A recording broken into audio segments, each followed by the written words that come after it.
Bonjour à tous, bienvenue à Perspective. J'ai l'honneur aujourd'hui d'accueillir son éminence, le cardinal John Onaiyekan, archevêque d'Abuja au Nigeria. Bonjour éminence. Bonjour, bonjour. Vous êtes en ce moment à Toronto pour donner une conférence sur le thème « Au-delà de la tolérance religieuse, construire des ponts dans notre monde ». C'est une réflexion sur la relation entre les chrétiens et les musulmans en Afrique subsaharienne. Est-ce que vous pouvez me dire pourquoi est-ce que ce thème vous touche particulièrement ?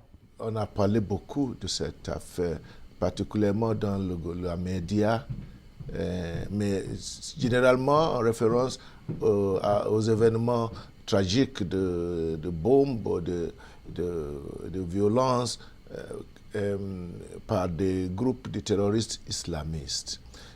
Ça veut dire alors que beaucoup de gens ne comprennent pas pourquoi, qu'est-ce qui se passe. Et pour moi, c'est un grand plaisir d'avoir l'occasion, la possibilité d'essayer de au moins raconter ce qui se passe vraiment sur le terrain. Mais alors comment est-ce que vous annoncez le message de l'Évangile? Comment est-ce que vous pouvez parler du Christ dans un pays où la proportion de musulmans est très importante? Il faut reconnaître que soit le christianisme, soit l'islam au Nigeria sont des religions étrangères. Alors, nous sommes tous des convertis. Je suis un converti au christianisme, je l'ai pris de mon papa. Et les musulmans sont convertis aussi, mais tout le monde était en avant des adeptes des religions traditionnelles. Et je crois qu'il faut reconnaître ça parce que ce n'est pas comme des pays qui sont vraiment des musulmans depuis des siècles. Alors, mais chez nous, quand je vois un musulman, c'est un Nigérien, comme moi aussi. Et alors, on a eu l'occasion d'avoir une atmosphère de marché religieux. Tout le monde va aller à vendre ses matériels. Et nous, chrétiens, nous prêchons l'évangile. Les musulmans, eux aussi. La chose plus importante, c'est que tout le monde doit avoir la liberté de choisir s'il voudrait être musulman ou bien voudrait être chrétien. Même notre constitution affirme cette liberté de chaque Nigérien, pas seulement d'accepter la religion qu'il veut, mais aussi même de changer la religion.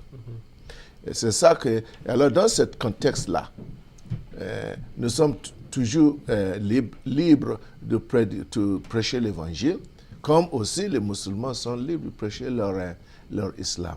Pour terminer, éminence, est-ce que vous diriez que la situation au Nigeria est représentative des relations entre chrétiens et musulmans en Afrique? Non, parce que chaque